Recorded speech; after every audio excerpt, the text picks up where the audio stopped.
Welcome to the Grow Fast podcast, where we talk with leading sales, marketing, and personal growth experts about how companies can accelerate sales, optimize marketing, and grow their businesses fast.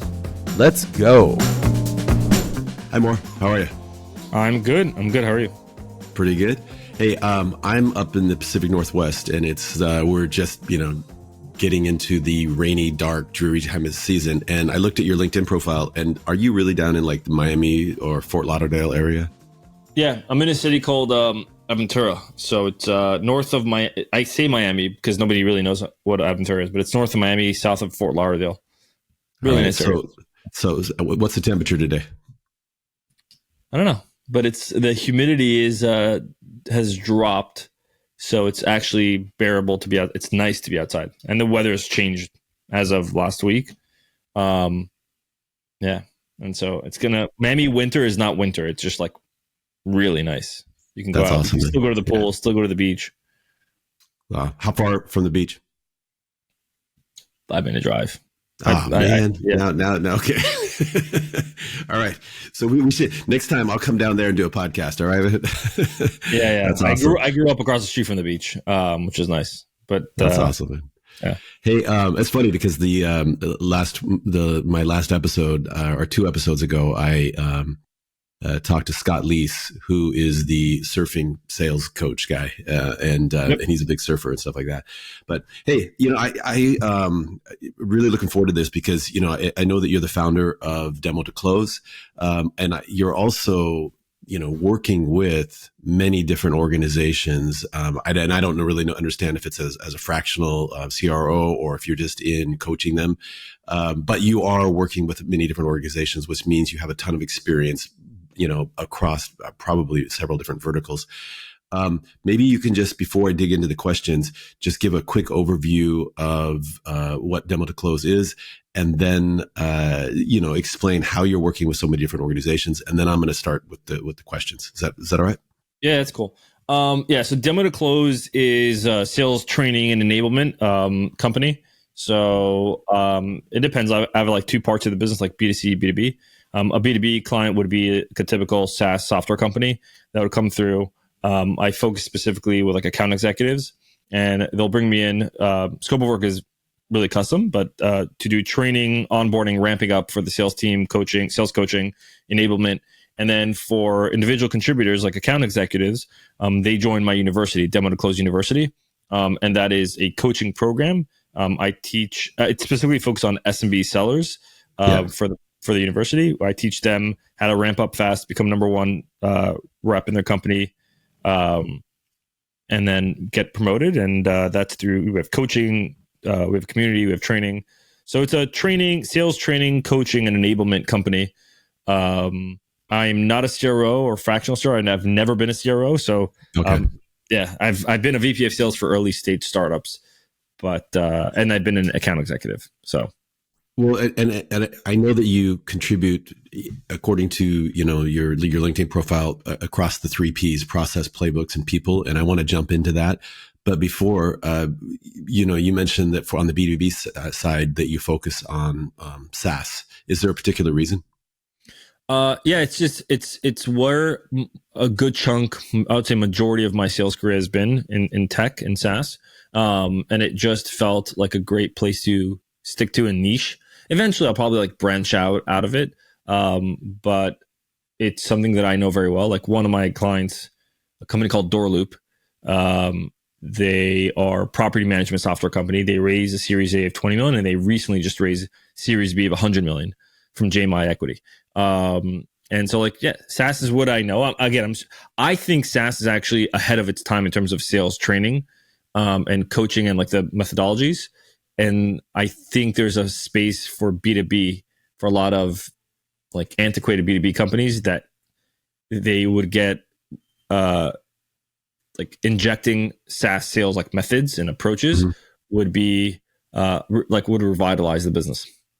Can you give a specific example of something that's inherently SaaS sales versus traditional or typical B2B sales? Yeah, so SaaS is like either pay month or per year. Unless you're in AI now, you pay based on usage. Tokens. Yeah. So Because the model is monthly or yearly, that creates a huge risk to churn out the customer if they don't get the right support, if they're oversold.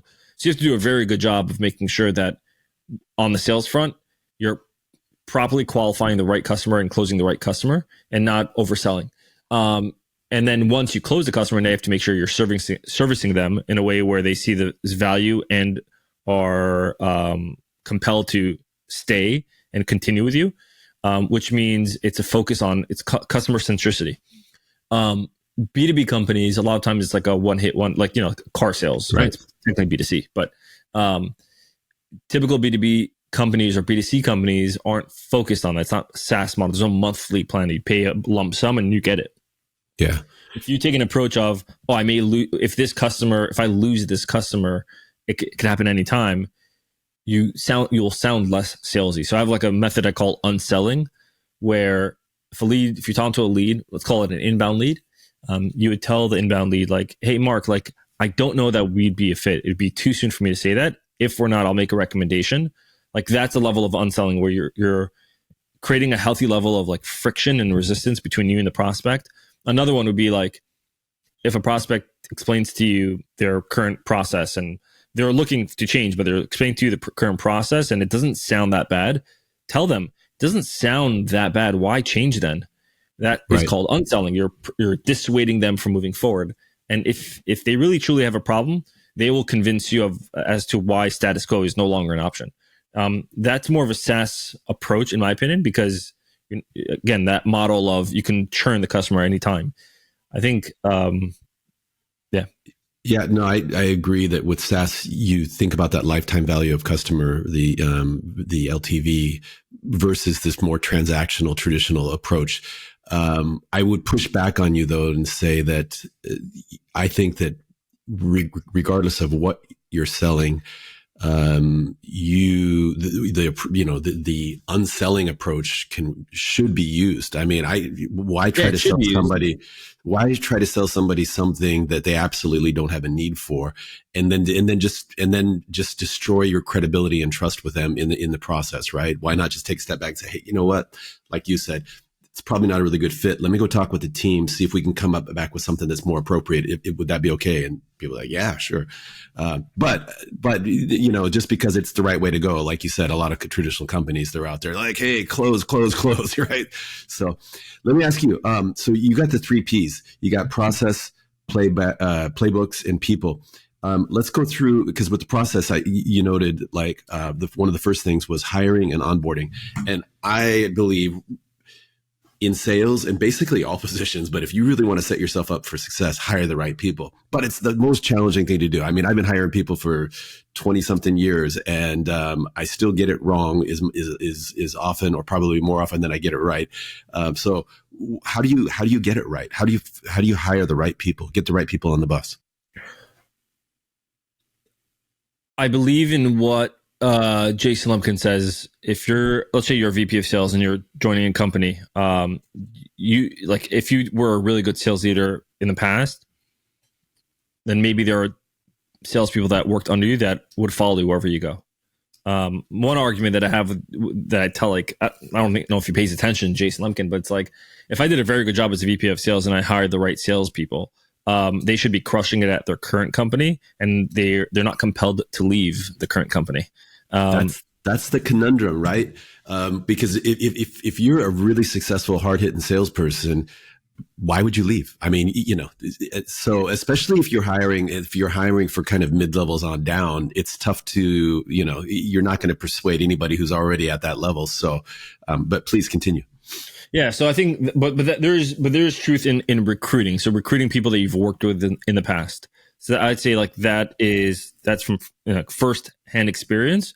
Okay. Then in network. So instead of if you're recruiting, instead of just going straight like LinkedIn job ads or whatever posts, look at your network. So first look at your inner network of like who you've worked with that they worked under you. Then once removed, look at your colleagues and ask them if they know of anyone. So for example, I have a friend, he's a CEO of a company. I trust him. If I'm going to start a company, I will ask him for advice on who he knows that he can put me in touch with that would be potentially talent. and whoever he recommends me, I will trust him that's the right, those are good candidates. And then the third layer would be like recruiting. So what a lot of companies do is they post like a job ad and then they sort of like wait. You can do that. I would say that's like the fourth, like really outskirts, like an outskirt type of approach. So you have one inner, two inner circle, and then third is recruiting yourself, and then fourth is set it and forget it.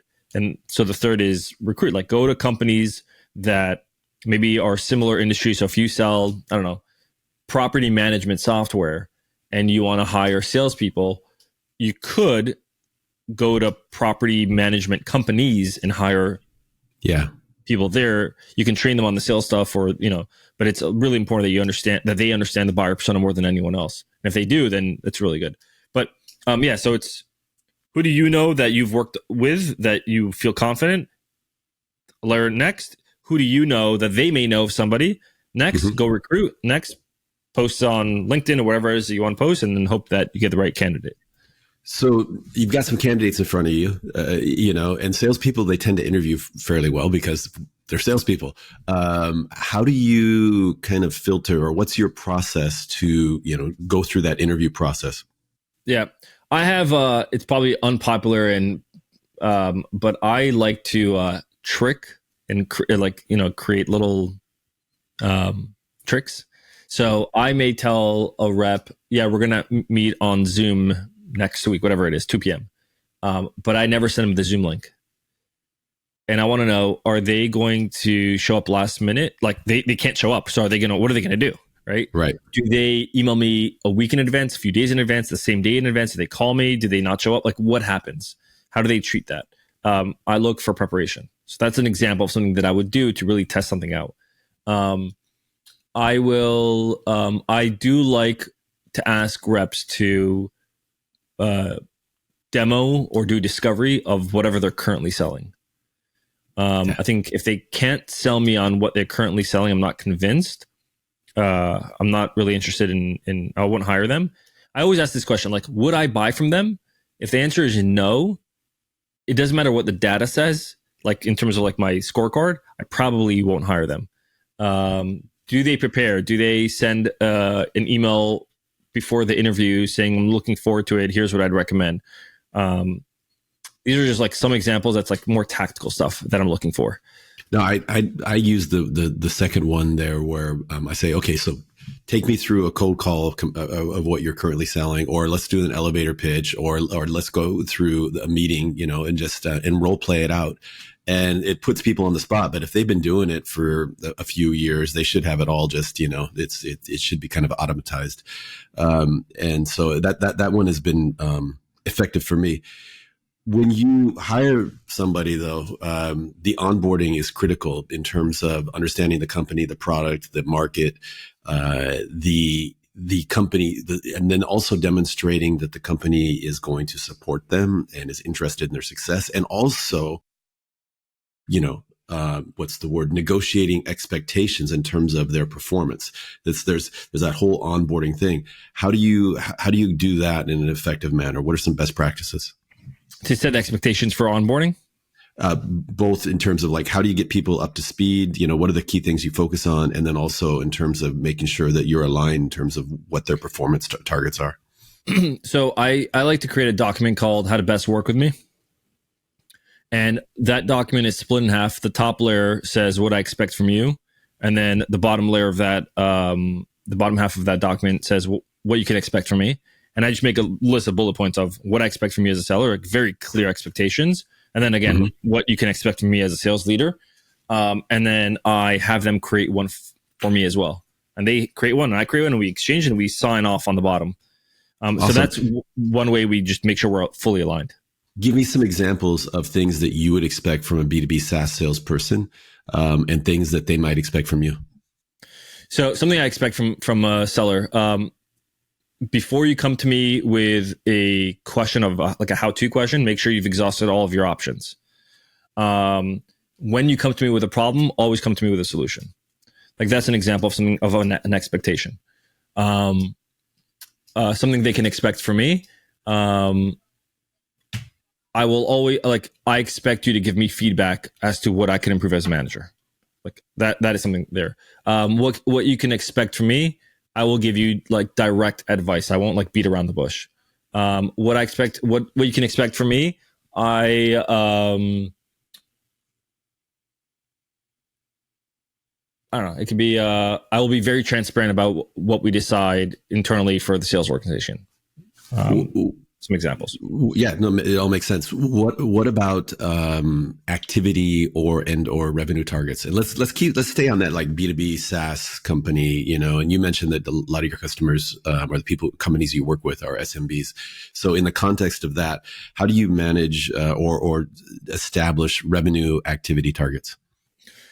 So it's on the SMB side, it's usually MRR. I wouldn't put the expectation of like on that document, the expectation of quota necessarily. That's on more of their agreement of their job offer, which would include like what is their MRR targets. I really care less about activity. I care more about outcome. I mean, it matters, but I'm not tracking activity. Like I am tracking, like if they can, let's say the MRR target for an SMB is like 8 to 10K MRR per rep per month. And they hit it, but they close, you know, they only do like, you know, a couple of demos a day versus 5 demos a day. I don't care as much. I'm only thinking about like, all right, great. Like this is the output. Imagine how much more you can make if you close more. So like, I'll look it from that direction, but I won't be upset if they don't. I don't like a rep that is complacent. So like, yeah, this is all I want to hit. I had a rep one time like that. I'm making my minimum quota and I'm happy, and I'm making my minimum MRR. And like technically he was, but I really want to keep like a B player on the team. Like he's really never going to crush it for us. And I didn't want to, but so I care really less about activity. It's more about the activity that I would care is like more micro in the deal. Did you set up compelling next steps? Did you do that? Did you ask the right discovery question? Like that is the level of activity I'm looking for, not how many calls and dials did you make. Makes sense. What about getting people up to speed really quick in terms of, you know, the company product and market information? Do you have a process for that? Yeah. So I think every new seller should spend some time with customer support, shadowing, and even answering support tickets. That's a really great way to learn the product, because what happens, customers get onboarded. They now use the product. They now have real world questions. They don't know how to do this or something happened. Have the salesperson figure out. I just got off a call with a salesperson. Like, she just joined HubSpot. I'm like, spend time in like support. Like they may not let you answer the support tickets, but like go look through the questions and then see if you can find the answers for them by trying to figure it out on your own, which means go to the help center, play around with it, get lost, like, you know, really create, exercise your brain a little bit, work your muscles. And then you'll learn the product really. It'll take time to learn the product. Like it'll take time for you to find the answer, but it'll stick. You'll really learn the product. So that I'd recommend sellers answer support tickets. I would highly recommend sellers study the buyer persona and the buying scenarios. So the buying persona is like, who's typically coming through the door? The buying scenario is, why are they typically coming through the door? Are they coming from a competitor? Are they coming from no solution? Are they coming from paper and pen? And what's the reason? Why doesn't that work? I think that's, I know a seller, she works at a property management software company. She's the top performer out of like 20 reps, just absolutely crushes it. Hits over 170, 200% quota. I don't even know. It's crazy. She doesn't come from SAS Sales. She used to be a property manager for 10 years. So she understands. She is the buyers. She can speak their language, and she gets it. No, that's some great advice. It's funny because you mentioned that about shadowing the support team. One of the most knowledgeable people that I've had a chance to work with over the last few years, we got involved with helping a company optimize their RFP responses. And we brought her in as an RFP manager. They didn't have any kind of centralized role. As that role, she, you know, with RFPs, you have the finance information, the product information, the security information, you know, HR information. And so after about 5 RFPs, and she's collecting all this information and putting it together, and then, creating the finalized response, she knew more about like the overall company than probably anybody else in the company. Right. So like one of her career options would be just to go right into sales because she knows so much about the company. Right. So it's a similar kind of situation. Let's go on to the prospecting and discovery. Prospecting, I would say back when I was on the frontline sales, for me, I think it was easier because I could pick up the phone and call people. Maybe the data wasn't as readily available but just reaching out to people, you could either get them on the phone and then later with faxes and then emails.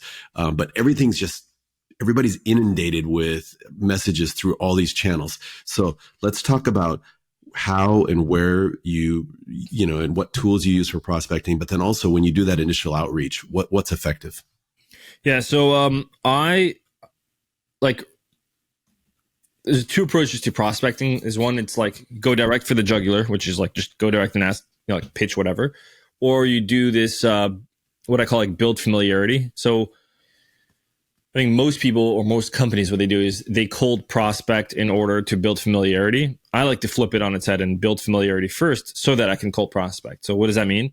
If I were to, let's say, send you a cold email after this, in a month time, I send you a cold email pitching something that I knew you would probably need and I offer, you're more likely to respond to that because you know me sort of, right? Like, yeah, we're familiar with each other. And so there's you wouldn't be the first podcast guest that has pitched me on services, okay. and one of them was successful. So yeah. So what I do tactically is assuming that my buyer or buyers live on LinkedIn, they hang out on LinkedIn, they check LinkedIn and they post on LinkedIn. I'm going to make a list of, let's just say, certain prospects that are that, maybe create a lead list in Sales Navigator, and then I'm going to engage in their content daily, weekly basis, meaningful comments, really just good engagement, view their profile, like their posts, etc., all that. And what I'm looking for is I'm looking for them to engage back with me, which means they viewed back my profile, they commented on my comment, they liked my comment, whatever it may be. Maybe they even comment on my post. That's even better. I want to build familiarity. And I'll do that maybe for a few weeks, maybe a month, and then I'll cold email them. And I'll say something like, hey, Mark, it's Mor from LinkedIn. We loosely engaged on LinkedIn about your different posts. Really awesome.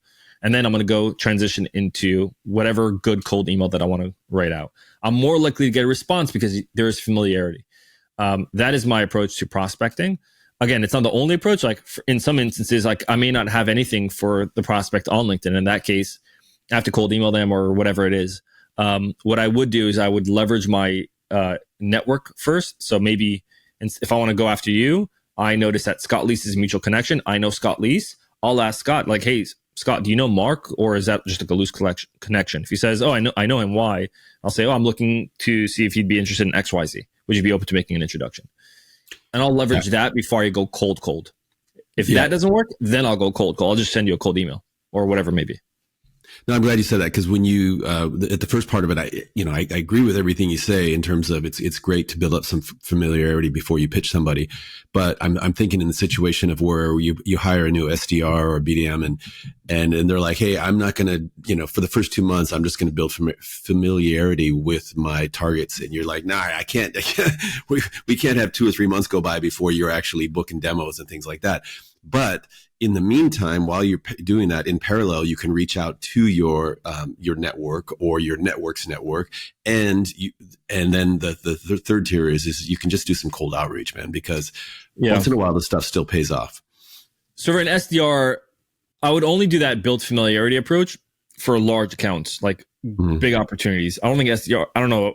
I've never been an SDR, so I don't want to speak as an SDR, but I don't know that a new SDR is working on trying to land a huge opportunity. I think an account executive is maybe nurturing that more than anything. So if you're a full sales cycle rep and you're trying to land a big account, which is what I did when I was an SMB AE, deal sizes are small, but you can land a really, like, I remember I closed a public company, but the deal size was small. It was a small deal. But once you get that logo, then you can say, oh, I have XYZ company in our, Right. with our client. But I remember another one was like a popular company. I found them on LinkedIn. I started engaging with them on LinkedIn, built familiarity. And then before I even pitched, they actually just reached out to us because they naturally looked at my profile. They went to the website, they submitted information, they came through. For an SDR, I would just say like regular cold outreach. But mixture of phone, email, network, and LinkedIn. And there should always be social proof in the cold email. You should always try to find. I think Jen Allen talks about this. Can you say when you say social proof in a cold email? Explain that. Yeah, so social proof is like kind of like testimonials, but not testimonials. So if, let's just say I want to sell to Walmart. I'm going to pitch somebody in Walmart, and let's say Amazon is a client of mine, and Costco is a client of mine. When I send an email to Walmart, I'll make sure to mention Costco and Amazon are clients of mine. I help them with XYZ. So that's social proof. Okay. And it has like the best social proof is companies that are very similar to them. So if I'm emailing,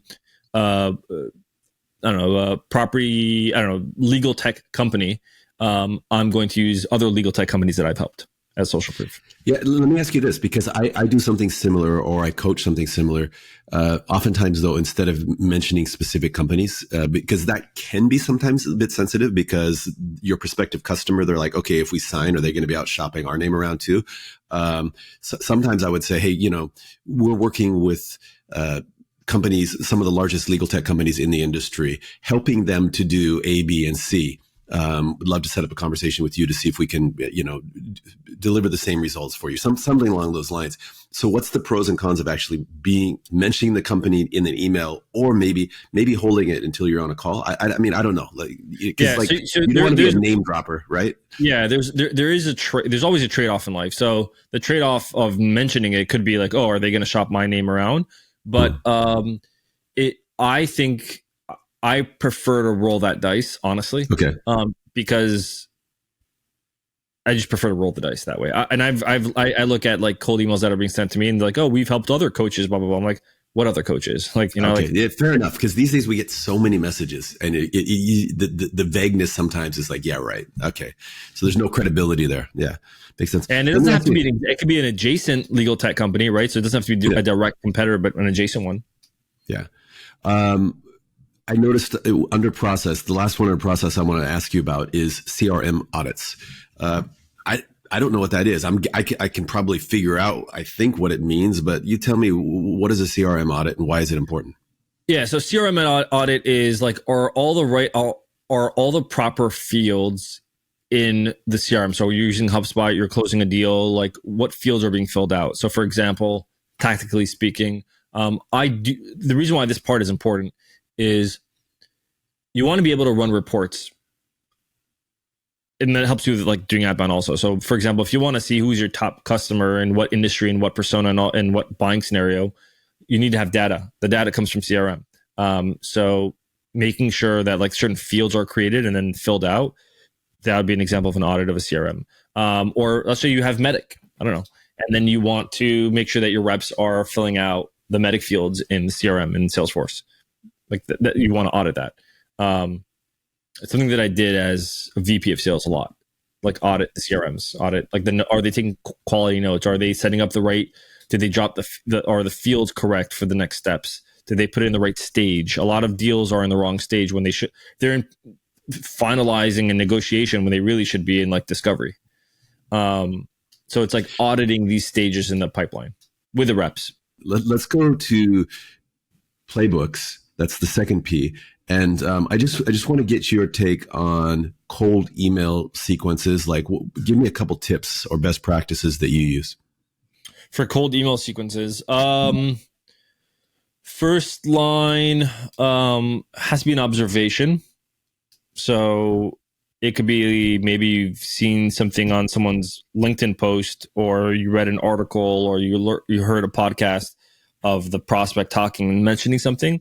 So that you'd insert observation. So, hey, Mark, really loved your podcast on XYZ, especially when you said ABC, whatever it is. So that's like an observation. Or, hey, Mark, Notice you just partnered up with XYZ company to create a new line of inventory on whatever. Like that's an observation. I really like Jen Allen's approach of this like unsure tonality in an email and using an assumption. So she uses the words like, not sure if you're seeing this. That's like a line that she uses. So like not sure, a few VPs of sales have told me that while they're ramping up new reps, they're not able to stick to the material or the training or the skills as once they're fully ramped up. Not sure if you're seeing this, right? Like it's a very unsure tone, but we helped XYZ company ramp up the reps and make sure that they were consistently surpassing their quota 12 months in a row, open to learning more, right? So like that would be an example. So there's an unsure tone there. There's an observation. I'm calling out a particular problem that I'm seeing.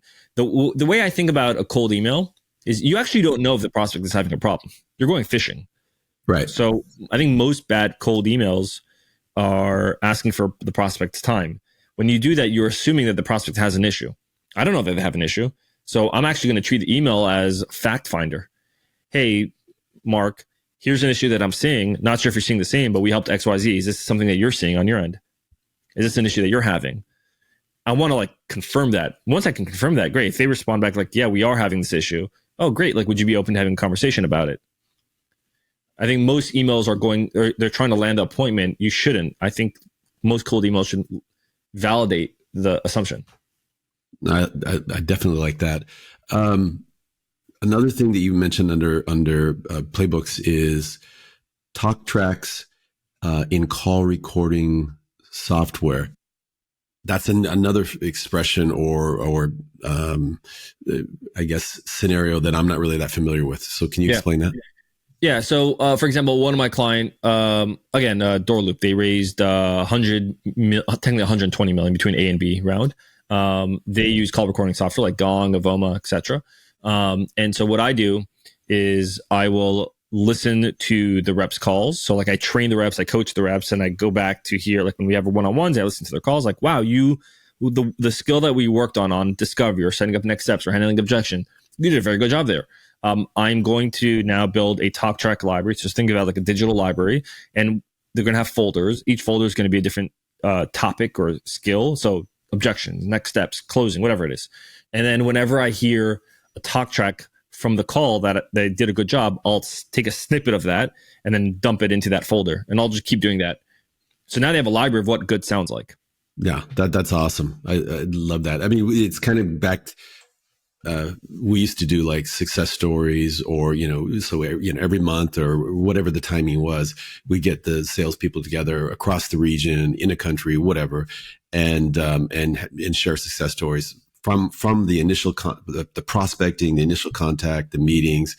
What were the key things? Because I think we learn through stories, right? And it's similar, like you learn from listening to other people, and then you can kind of model that behavior. So very effective. Let me kind of move on to the last one area is people. And, you mentioned that you have your, the Demo to Close University, or you have a training university. Yep. So is that all, is it live through, or are there online courses and that followed up by, live sessions followed up by one-on-ones or small groups, or explain that? Yeah, it depends. So, there is a community aspect to it. So there's community, which is on Slack, which most people have Slack. That's why it's on Slack. There is self-paced training, so different modules on different topics, discovery, demo, follow-ups, etc. And then there is live coaching, and that's group coaching with me and other account executives. For some companies, if I'm rolling this out to a B2B company, then I'll incorporate additional weekly trainings or one-on-ones with the reps. For like Doorloop, for example, they have a mixture of, it's a pretty large company and growing. They have a mixture of one-on-ones with the reps, group coaching, and then like weekly or monthly trainings that I do, like workshops. Awesome. Well, hey, let me ask you, what do you think are going to be the biggest changes for salespeople in the next few years? I mean, a lot of people talk about AI. We also can talk about, that all the traditional methods of outreach are inundated with so many different people prospecting and trying to sell different things. But, what's going to change? And if I want to be a successful salesperson, 2 or 3 years from now, what skills or technologies or tools or approaches should I adopt? Yeah, I would definitely learn whatever AI tools that would complement a seller. So maybe there are AI tools for research, and depending on the salesperson, right? Like researching an account.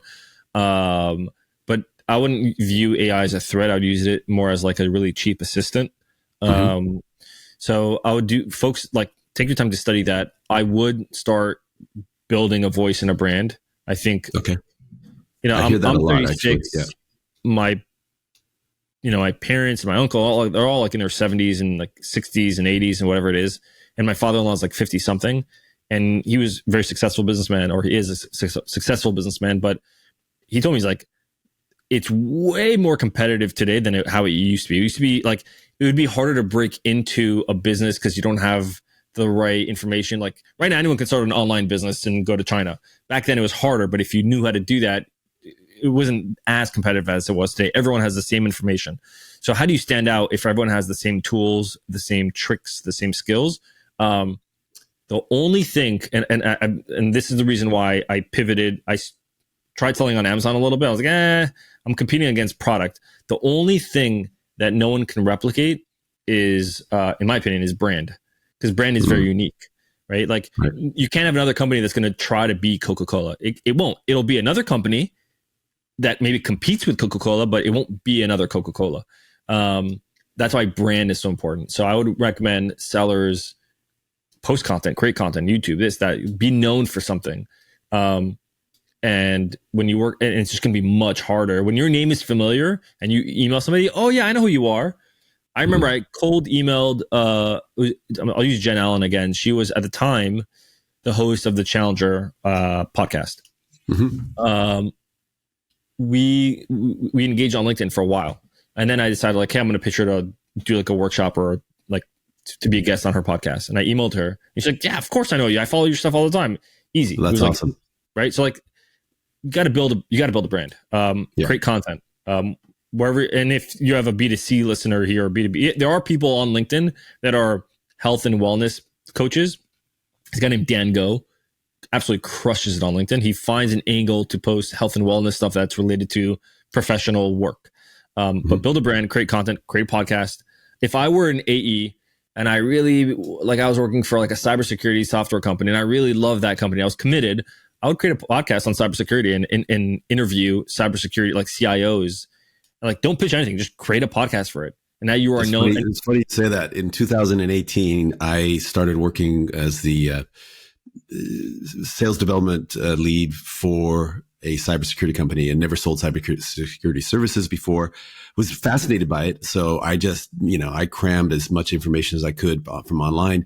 But then I started a podcast called Secure Talk, and just started interviewing, leaders in the industry. And in the beginning it was hard because people like, how many episodes you done? I'm like, what, 3? And they're like, yeah, get somebody else. But after we got up to like 30, 40 episodes, people were coming to me saying, hey, can we be on the show? And at the end, I was getting 2 or 3 people a week that wanted to be on the show. And I could only do one. And then it got so busy that with what I'm doing now that I ended up selling that podcast.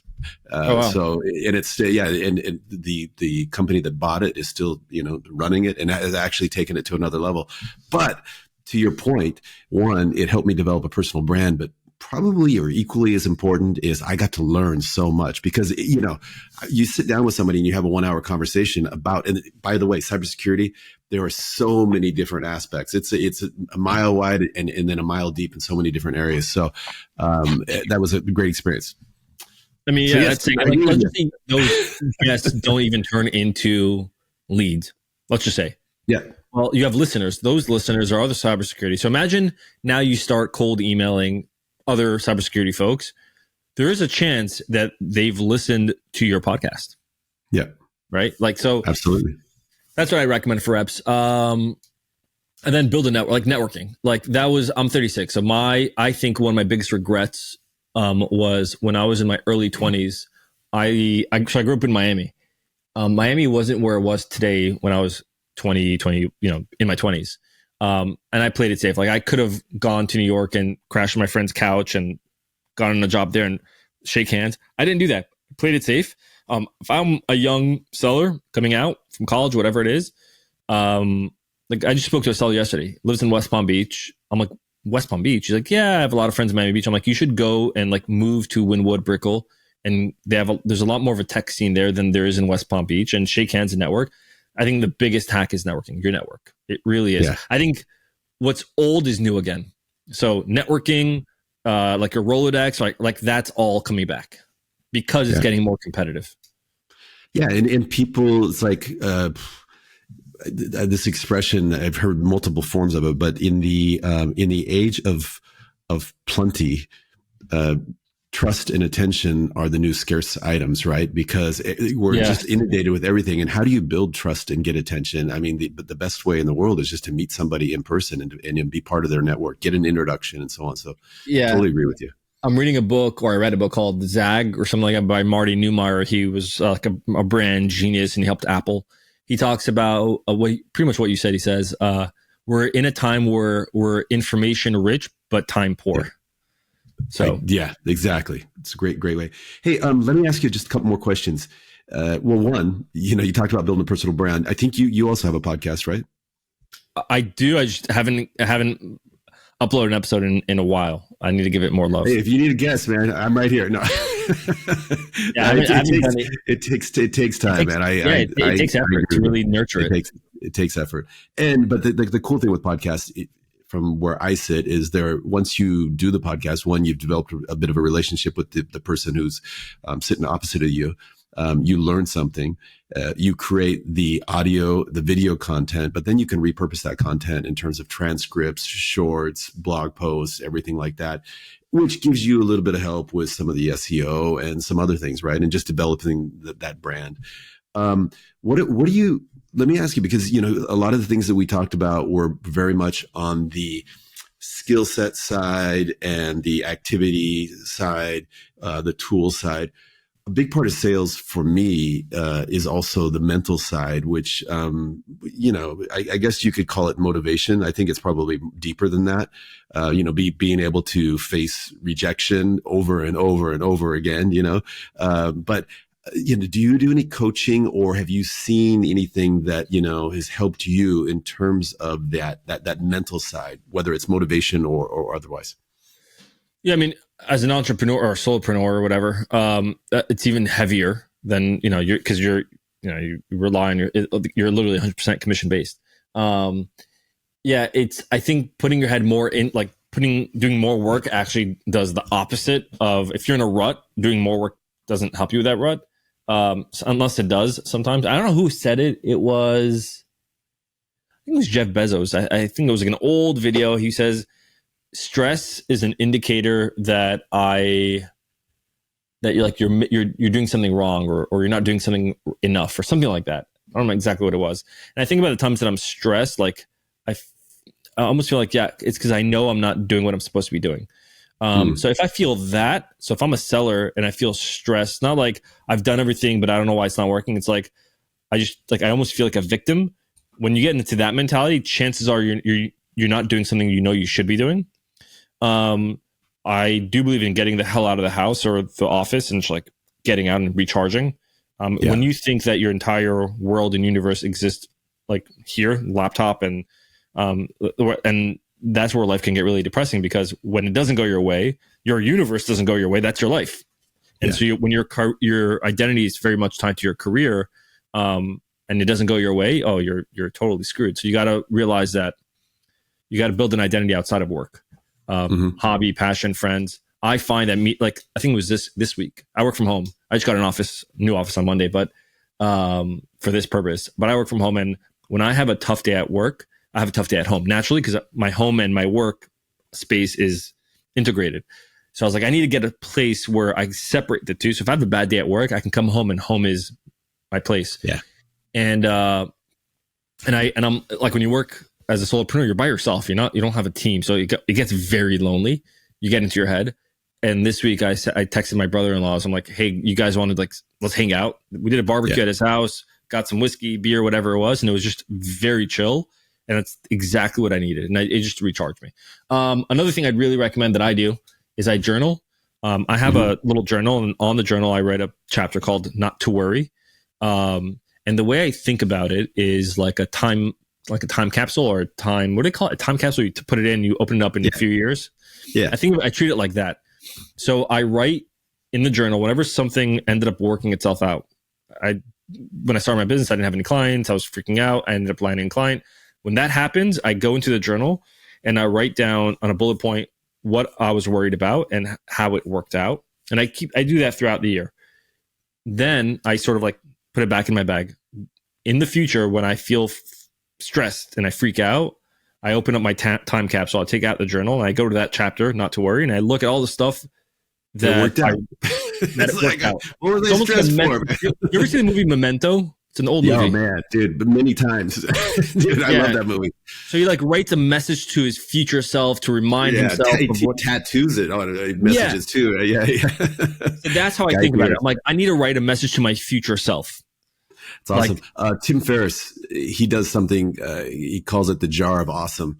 And because a lot of people tend to focus on the negatives and what's not going right. And we forget about all the things that are going well.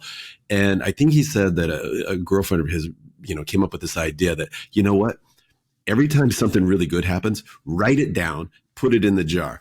And then when, 6 months from now, when you're having a really tough day, pull out that jar and see all the good stuff that's happened, right? And because, we tend to like, there's a huge mountain, it's this problem. And then if you pull out the jar of awesome and you see all this other, and it's similar to you're not pulling out awesome things, you're pulling out, examples of problems that you thought were huge and then solved them. I love that, man. That's awesome. Yeah. There's a few others like visualizations, like affirmations and visualizations. Like I started doing this recently. Every morning I sit down 10 minutes, I put like binaural beats, whatever it is. And I imagine like whatever that number is per month for me financially, what that would make me feel, do, like how would I behave? I close my eyes and I just envision myself in that future state. And then I did this yesterday and I was like, yeah, I want to make, whatever it was, a few $1 million a year. And I'm like, how would I behave? And I realized a lot of it is not, I never think about the car. I never think about the house. It's always like it's the state of mind that I'm in when I make that kind of money, not the items that I have. And so yesterday, the whole day I was in that state of mind of, oh, I made it. And I felt confident. I felt relaxed. I felt abundant. That's something that I work on as well. I think there's a guy named Sean Purry. I forgot his last name. He has a podcast called My First Million. And he talks about gratitude, how people talk about you should have gratitude. It's harder to think about. It's hard to have gratitude in the macro. It's much easier to have gratitude in the micro. So for example, macro is I'm grateful that I'm alive today and I'm breathing. That's macro. It's happened so often that it no longer becomes special. But if you think about the micro, so for example, I don't know, you're with groceries, you're going to the elevator and someone held the door for you. In that moment, be grateful for that moment. Think about these micro moments. Recognize it. Be mindful of it. No, that's great. I've done it. I do it. It makes a difference. It really makes a difference. That's awesome, man. Yeah, you're right. Sometimes we get so wrapped up in our own head that we just fail to smell the roses and see all the beautiful things that are happening around us, right? So just recognize that. That's great. If people want to get in touch with you, have questions for you, what's the best way to do that? Yeah, they can go to my LinkedIn or they can